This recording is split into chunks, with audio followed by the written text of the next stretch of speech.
of Truth for Life, heard daily and weekends on Bible School Radio, 91.3 KDKR, Decatur, Dallas, Fort Worth, and on 91.3 KYJC Commerce. Portions of KDKR's daily programming do not necessarily reflect the views of the management or staff. Prudent Money with Bob Brooks is sponsored by the Prudent Money Foundation on 91.3.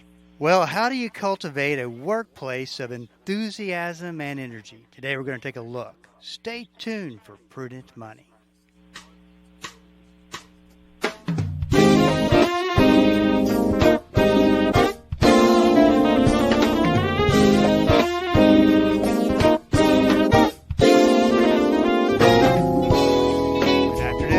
Bob Brooks, and you are listening to the Prudent Money Radio Show. Thank you so much for joining me today. You know I do appreciate it. So how do you avoid burnout in the workplace and create energy and enthusiasm instead? Well, Dr. Mia Russell, a professor at John Hopkins University, is here to tell us how and talk about their new book, Fired Up, A Guide to Transforming Your Team from Burnout to Engagement. Dr. Russell, welcome to Prudent Money. Thank you, Bob. I'm really happy to be here. You know, Dr. Russell, as I was looking through the book, I could not help but think that the timing of this book that you and Dr. Liggins wrote could not be any better. I mean, with all the change and virtual transition, there has to be a great deal of burnout right now. Yes, certainly. And, burnout isn't new, but I definitely agree that we put these ideas to paper at a timely. It was timely. Burnout has been around since 1974 as a kind of emerging as a social problem. Herbert Freudenberger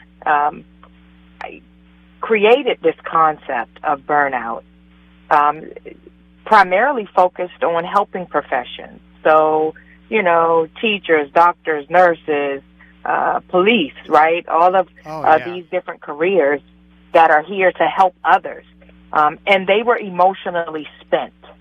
And so burnout comes from this idea of being exhausted due to excessive demands, drawing from your energy, as you already mentioned, and your resources. Then over time, we've conceptualized burnout in these three ways, right, of physical and emotional exhaustion, but also increased cynicism, and then reduced professional, what we would call professional efficacy, or this cloud about our accomplishments at work. So you're definitely seeing this raise its head again and becoming a problem. Is it a function of leadership or more of a function of the environment? That's an interesting question, and I think it's a function of both. Right? We are definitely in times, right, at work and in general, kind of living and working in fast-paced, demanding, and complex organizations. But there are also leaders that do not necessarily foster the energy and enthusiasm, the zest and zeal, the engagement that we believe employees deserve. We think employees should go to a place. We spend most of our waking hours at work, so we should go to a place that helps us to thrive and flourish, not necessarily drain us. This is Bob Brooks, and you are listening to the Prudent Money Radio Show. Thank you so much for joining me today. You know I do appreciate it. I'm talking to Dr. Mia Russell about a book that she co-authored called Fired Up, A Guide to Transforming Your Team from Burnout to Engagement. So do you think that this is a fad? Because I'm sure you've had to look at it that way as well, or maybe use as an excuse, or is it a really big problem? Burnout's a really big problem. We can look at research that predates the pandemic, and certainly we can talk about burnout in the midst of the pandemic. But no one's immune from burnout, and we talk about this in our book. Burnout is seen globally, right? Every country, all different types of fields and disciplines, professions. There are certain industries that may have a higher prevalence of burnout, We already talked about the helping professions, but also, construction, a lot of our food services and hospitality. There are certain areas and careers or industries where burnout is more prevalent, but burnout, no one's immune from burnout, and it can happen to anyone. In fact, the World Health Organization, who also in 2019 characterized burnout as an organizational phenomenon, right? They added that they included that in 2019. They also say that nearly 1 in 4 adults globally will be affected by burnout at one time or another throughout their lives. So burnout is huge. So you talk a little bit about in the book quiet quitting. Talk about that and how it relates to burnout. Sure. So quiet quitting, which I'm kind of tickled by, right? I get this is a phenomenon that was born on TikTok, right? But it got everyone talking about it. Always comes back to TikTok. Yes, this goes back to TikTok, which is amazing. It is. But quiet quitting is this idea that people are doing what they're just doing the bare minimum, right? Or they're meeting expectations, but not going above and beyond. We have created a culture where people aren't really doing enough, I use air quotes for enough, if they are not going over or above and beyond. I think that this kind of these feelings, especially during the pandemic and this return to office situation that we have now, and many employers want to get people back in the office, people are trying to figure out what kind of relationship they want with work, if they're in the right roles. So I don't know if quiet quitting is a good thing or a bad thing. Again, it goes back to TikTok. I'm not sure how much we should even think about it. But the idea that people are doing their job is a good thing, right? But we want people, we call the book Fired Up because we think people should also show up at work with this enthusiasm, that you should want to be there and that you should have opportunities to learn and grow and develop and really bring your best self to work every day. And so just doing, I'm kind of challenged saying this, just doing what's required may not get you there. But sometimes if we're really excited or passionate about work or with anything that we're doing, it pays off exponentially in other areas. So let's talk about an employee that is experiencing burnout. I got to think that it's trying to figure out how to have this conversation with their boss is going to be a tough one. I mean, what kind of advice would you give an employee who is going through this? Well, we really think relationships are important, and it's going to be hard for an employee to have this conversation in general, but even more so when they don't feel psychologically safe, right? Or they don't have a trusting relationship with their manager. So if those other things are in place, right? If they know that they can go and talk to their manager without any reprisal, then I think we offer, especially in our book, of course, we offer some language that people can use. Things that employees can draw from are kind of specific examples of how they're feeling, maybe ways that they'd like, things that can be done to help them better engage. There are also some strategies that employees can ask their leaders, their managers, the organizations to employ that might help to increase some, kind of help mitigate burnout, but help increase engagement, because we think of that as a double-edged sword. So if a person was, so specifically, if a person was saying, hey, I'm really, I think I'm experiencing burnout, what should I do? I'd suggest that they think about how it's affecting their performance and productivity. If others around them are, if we talk about burnout as being contagious, so are they picking up signals from others, or are they kind of emoting these signals, which would also be something that the manager might need to know. And I'd also think that they should talk about ways that the leader can support them, right? Ways that their manager or their supervisor can support them so that they can turn this around. So let's talk a little bit about from the standpoint of management. I got to think that you run across those managers who say, listen, just kind of get a grip on it and get your work done. Not having a lot of empathy, which would be a dangerous way to handle it, obviously. Talk about what kind of advice you would give to management that are just kind of starting to figure this out, that there's a lot of burnout, that things need to change. The advice, of course, you give in this book is incredible. But what advice do you give them just straight off the bat? They're going to have this conversation. Well, I think I'd start by letting them know that burnout isn't their fault as the manager, but it's their responsibility. Right. And there are some reasons why they should care, right? So, for example, just some recent research, 61% of workers report high levels of stress that are causing fatigue. 60% of employees are reporting increased work pressure. 56% of employees are experiencing increased job demands. 67% of employees are feeling overextended by their workload. I could go on, right? So this is not a me problem, right, or a you problem as the manager. This is something that's happening globally in almost every kind of career field and industry.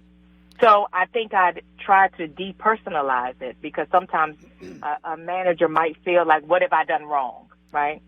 Next, I tell them. Go ahead. No, go ahead, please. No, go ahead. I want to finish your thought there. Okay. All right. Next, I tell them that they should think about this from a risk management perspective. This is what managers do best, right? Try to identify risks and stave them off. And we like to liken this term, be a burnout risk manager. By being a burnout risk manager, you don't even necessarily have to wait for your team to come to you and say that they're experiencing something. You'll start to, be on the lookout for things like emotional and physical strain or drain, increased callous or uncaring attitudes. Perhaps there's an employee that is not as involved or speaking up as much as they once had. Perhaps they're becoming more, late or not as productive or performing as timely as they once were. Or they might even feel demonstrate these feelings of lack of confidence or competence. When you see those types of things, you should really take a step back and think about the job and organization fit. For example, can you change anything in the physical environment or anything about the job specifically that might help this employee? Are the right people assigned to the right tasks? It is often helpful. We don't really think about it this way, but it's often helpful to make small tweaks in job descriptions and job roles to leverage employee strengths rather than, to leverage employee strengths. And you might also think about the person. We offer this framework, organization, job-related, and personal, OJP framework, where we also think about when you want to establish better relationships with the person, right? And so that goes back to a trust-based relationship where people feel psychologically safe. I got to think, and this has just kind of been a phenomenon, watching everything transition and change from everybody at the workplace to this hybrid model. In fact, I love your thoughts on this, because I'm still surprised to this day that this happened so quickly, and now it's just a way of life. But talk about how that's really added to the burnout problem. Oh, yeah. So we know that technology and this transition to remote work adds lots of stress to employees, really to all people, right? We're talking about management and what management can do, but we also know that a lot of managers are also experiencing burnout and trying to figure out how do we help others when we're dealing with this ourselves.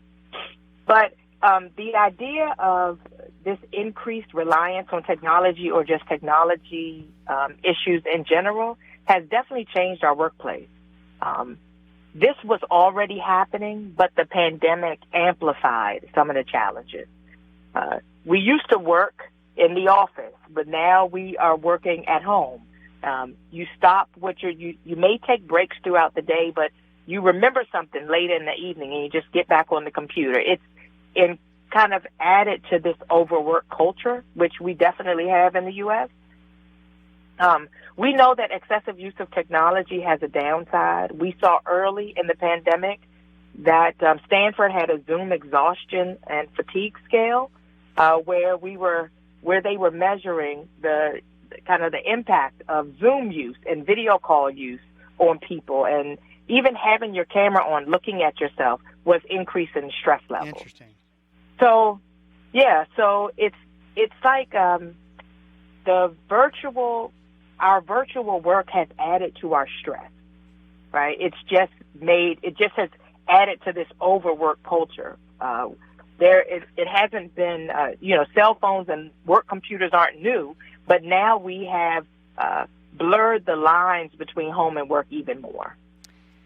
Well, what's interesting, too, is that the bringing on the whole virtual setup, I mean, there's some people that love it from the standpoint of, I don't really want to be around anybody. I don't really want to have face-to-face conversations. And then there's people who need the personal connection and maybe not getting it. So it's such a dynamic at play. Yeah. I know people across both sides of the spectrum, right? Anecdotally, I know I do better in person. I missed some of the social exchange and interaction. Right. But I also know that I can be much more productive when I'm at home without any distractions, right? We even had a term for it, water cooler talk, right? Sure. There was a term for those exchanges in the office.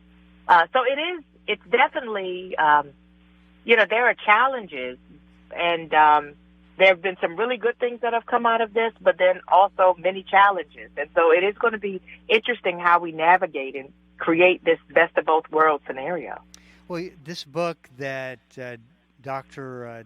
Russell co-wrote with Dr. Liggins is really I look at it and look through everything that you guys have included in the book, and it seems more like how to change the culture and have your employees get more out of this culture. And the name of the book is Fired Up, A Guide to Transforming Your Team from Burnout to Engagement. One of the themes that I really liked about the book, Dr. Russell, was that you focus on the theme of investing in communication, investing in personal development, that type of thing. And I think that's just so very, very important that the employees feel like, hey, we're getting invested into. Mm-hmm. Yeah, we know that there are strategies that work, right? When employees feel valued, feel heard, feel appreciated, they perform better. And I think if we think about the inverse, right, when employees are experiencing burnout, they're not performing, they're not very productive, and most importantly, those feelings are contagious, right? Especially when we work in teams. When people are apathetic, that can unfortunately bleed around the entire organization and certainly the team. So when managers and leaders invest in high-quality relationships, investing in a personal relationship and personal development, those are two, they help to establish this unspokenness of I care, right? I want to know that you're doing well. I want to know that we want you here. You're an important part of our team. We want to provide, in investing in personal development, for example, we want to provide opportunities for your growth and development here within the company, here within the role, and sometimes just in general in career advancements, even if you leave. We also want to invest in processes that help you do your job better. Sure. No one wants to be in an organization where there are a bunch of kind of cogs in the process, and it's an uphill battle every time they're trying to get their job done. We also talk about investing in flexibility to the point of return to office or how we navigate hybrid work. It's really important that managers provide autonomy and flexibility. Autonomy is key to help, really to helping fight against burnout. When employees have, a say in how they do their work, how they balance it, they feel they can take better ownership. Sure. We also suggested investing in communication and recognition, as well as community. And we talk about community in two ways. One, in relationships, but also thinking about the broader community where you live and work, like volunteerism activities. These are also ways when employees kind of volunteer to help others in a communal way. It also helps to bring them together. So there are lots of strategies that organizations and managers can try that actually work, that we know are proven to work. Once again, the name of the book is Fired Up, A Guide to Transforming Your Team from Burnout to Engagement. Dr. Russell, congratulations on your book, and thanks for coming on the program. Thank you so much. This is Bob Brooks, and you are listening to the Prudent Money Radio Show. Hey, I want to make sure that you know about the 5 questions that could save your retirement webinar, which is tomorrow. Boy, Wednesday came up fast. It seems like it was last week we were talking about this, and it's tomorrow, Wednesday and Friday at noon. And I'm going to talk about I get this question all the time. What should I be asking? What should I be looking at? There's just so many dynamics going on. I mean, 2022 has been a horrible year for investments, not only stocks, but bonds as well. So there's 5 separate questions I'm going to be talking about, covering everything from inflation to bear markets, which you really need to know what history says about where we're going. Very important aspect of it. And what do I do now? How do I handle inflation? What steps do I take? And how much risk should I take? What about my 401k plan? We're going to cover it all and talk about everything that you need to know. So once again, to sign up for the webinar either day, Wednesday, tomorrow, or Friday, you go to prudentmoney.com, and it'll be obvious where you go to sign up. Just sign up, and we'll send you a link, and then we'll be doing the webinar tomorrow, Wednesday, and Friday. And I think it'll be a great investment of time on your part. And if you got any questions about the webinar and what we're going to be talking about, you can always go to the website at www.prudentmoney.com and send it in to the Ask Bob section. Well, if you got a question for me, please go to the website and send it in, because we are all out of time. Till we do meet again next time, keep the faith and have a great rest of the day.